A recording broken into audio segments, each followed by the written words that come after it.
3 steps to be a good public speaker. The orators of ancient Greece were highly respected and valued in the community. Likewise, today's world leaders are admired and esteemed when they have the power to address the public with poise and conviction. Such a high regard for public speaking makes the average person cringe at the idea of talking in front of an audience, no matter how big or small the size. Whether giving a toast at a wedding or delivering a speech to a large assembly, most people make a big deal about public speaking and try to avoid it as much as possible. But public speaking should not cause such a big fuss. Challenging as it may be, public speaking can be done with a few simple guidelines. Before making the speech, preparation. Like any other endeavor, public speaking requires careful preparation to be successful. Many people would dream of having those inspired spontaneous speeches seen in movies. However, such scenes rarely happen in real life. To have at least a decent speech, one should plan well. Even the world's most famous leaders prepare for public addresses, and most even have teams to work on those plans. Well, even if one does not have a speech preparation committee, one can prepare for public speaking.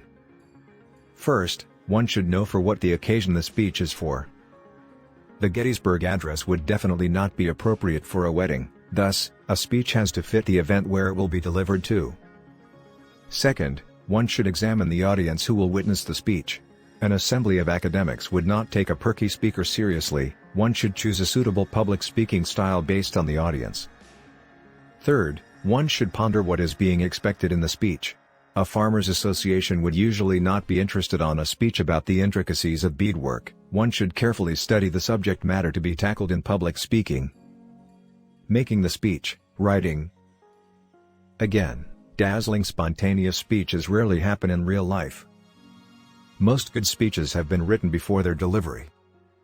While most noted public figures have speech-writing committees, one can make a good speech even without the help of a team of ghostwriters. When writing for public speaking, one should carefully organize the contents of the speech. It usually pays well to begin with a very strong introduction. It is important to catch the audience's attention early to prevent them from being bored easily.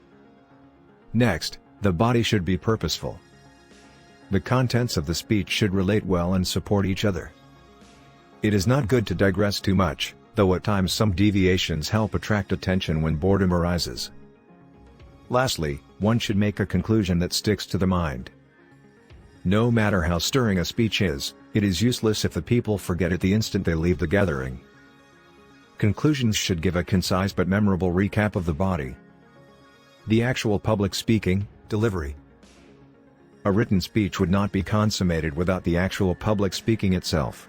This is the part most people are afraid of, but when proper planning and writing is done well, the delivery should follow easily. One must decide whether to speak from memory or to use notes. Beginners should benefit from a script or a guide. When one becomes more comfortable speaking in public, one can start relying from memory. Reading directly from a script can be quite boring for the audience, thus, it is important to keep constant contact with them.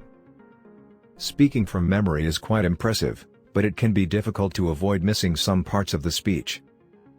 Speaking with notes can be a good compromise so long as one is able to expound on the points well. The choice of how to deliver the speech depends entirely on the speaker, thus, it is important for one to weigh the options carefully.